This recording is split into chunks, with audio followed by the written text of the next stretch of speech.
In the decade leading up to the Naboo crisis, the Corellian Engineering Corporation would introduce a novel new family of small freighter to consumers across the galaxy, with a limited production run of a new class of freighter introduced, making a significant splash on the largely tired market of the time and cementing the popularity of the YT series for generations to come. This trial-run vessel of the new series was the YT-1000 class, a light freighter built to a novel design and featuring many of the hallmark features that would make the YT series a favorite of freighter captains everywhere moving forward. With a length of 28 meters, rated carrying capacity of under 100 tons, the 1000 class's high speed at both sublight and hyperspace would help market her more at carriers of small volume high value goods than traditional bulk freight, as had been the pattern of prior CEC freighter designs.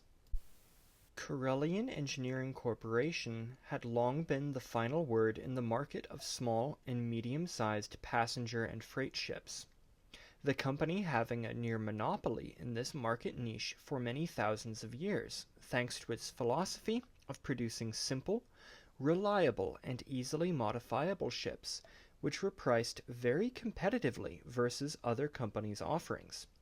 CEC tending to trade high-value ship profits for a greater volume of sales in the form of individual ships and spare parts.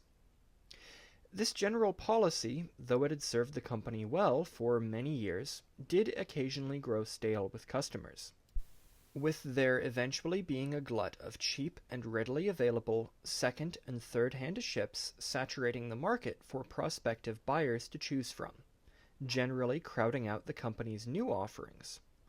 Building quality ships that last can, on occasion, come back to bite you, as people fail to see the need for new ships when older models available second-hand are generally comparable to the new ships. This was the situation CEC found themselves in during the decades prior to the taxation of the Outer Rim trade routes and Naboo crisis.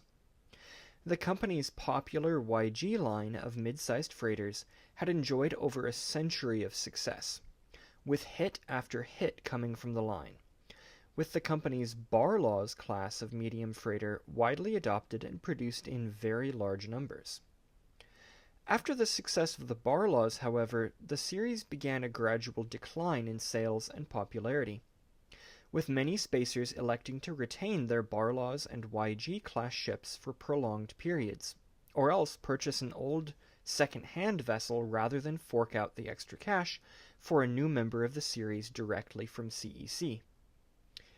With this situation not improving as CEC increased the price of newer YG series ships, attempting to boost their profits by making more money per ship, serving only to drive more customers into the used market, CEC executives would initiate a number of studies to examine ways to move the company forward.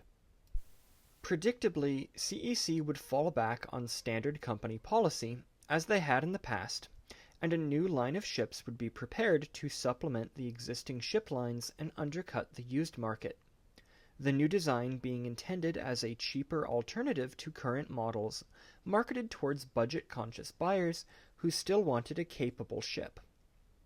A design was quickly prepared, the modest vessel receiving the model name YT-1000, with the company desiring to maintain some familiarity with the old though still current YG series, but also to be a clearly distinct type.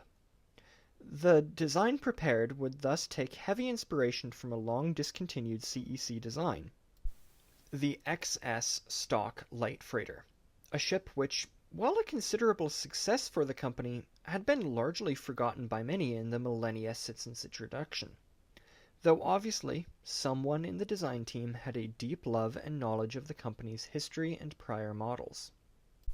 CEC would reveal their new offering to the common market at an expo a few short years after the project had begun, with rumors and leaks building anticipation for the class's launch on holo forums and magazines. Many writers were quick to heap praise upon the new design, though they expressed puzzlement over the company's decision to limit production of the type to a few tens of thousands, as well as the relative luxury of the design, considering it to be a cheap and ultimately poor marketing tactic for the company to stoop to. Regardless of their opinions over production, the endorsements given to the type by those who got an early look at the class would result in the YT-1000 quickly selling out, with the company eventually deciding to produce, after significant public pressure, further members of the class to a modified, somewhat trimmed down, more economical variant, the YT-1000. For those who managed to get their hands on the few more premium 1000 models produced, they found their ships to be ideal.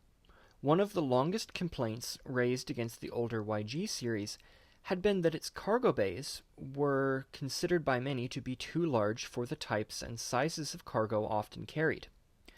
Mostly this claim was levied by smaller operators which purchased from the line. Thus, the smaller cargo capacity of the 1000 was found to be, almost paradoxically, a significant improvement in the profitability of the type in their hands, as they made more money and had less ship, which meant lower fuel costs and more profit. The class was also found to be highly modular and easily adaptable, accepting a wide variety of engine mods, computer upgrades, additional weaponry, towing capacity, hull bulges, stronger shield generators, autopilot functions, and sensor packets, all able to be installed with minimum effort and simple tools at even basic repair stations throughout the galaxy. With the success of the YT line, after many years of hard service, surviving 1000 series ships would find themselves becoming much sought-after commodities on the collector's market, with many willing to pay high premiums to buy even hulked members of the class on junkyard worlds, lavishing small fortunes on them to bring them back to near enough stock configuration for display. Though the type was produced in only limited quantities and served as proof of concept for a new line of light freighter, the YT-1000 class proved to be a well-designed and much beloved class, cementing the reputation of the ships of its line in the hearts and minds of spacers and operators across the galaxy for generations to come. Thank you for watching this video. If you liked it, feel free to give it a comment. If you knew the YT-1000 was a thing, I remember stumbling across this. Walmart, of all places, was selling books going over the YT family. This was ages ago.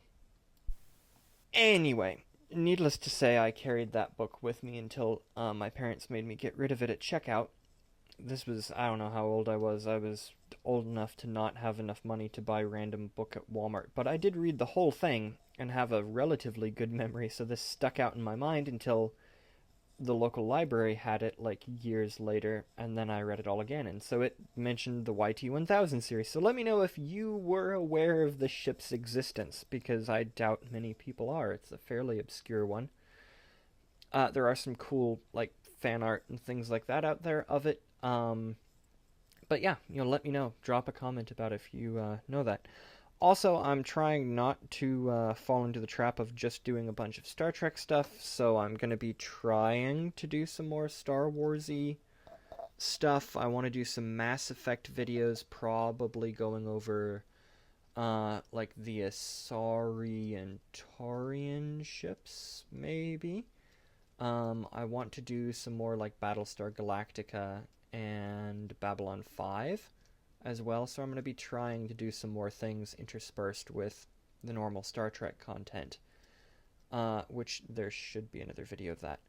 Also, the channel, I'm going to be making a video on Oberth class progress, so I'm building an Oberth class, if you did not know, in Minecraft, and I'm updating my Patreons with the progress of that ship. There's a whole backstory to it. That video should be on later this week on Patreon. I might post it up here later on, but patrons are going to get sort of early access to it. So if that's something that interests you, definitely do that. And with that done, I've just had to re-record this 3 frickin' times because Apple, my MacBook updated, and everything had an insane amount of popping. All you could hear was popping. It was perfectly ridiculous, and I didn't like it. Anyway, that's it with the filters turned off, and it took me 3 times to figure it out because it's a MacBook. It's supposed to just work, and it didn't work, and it was very frustrating.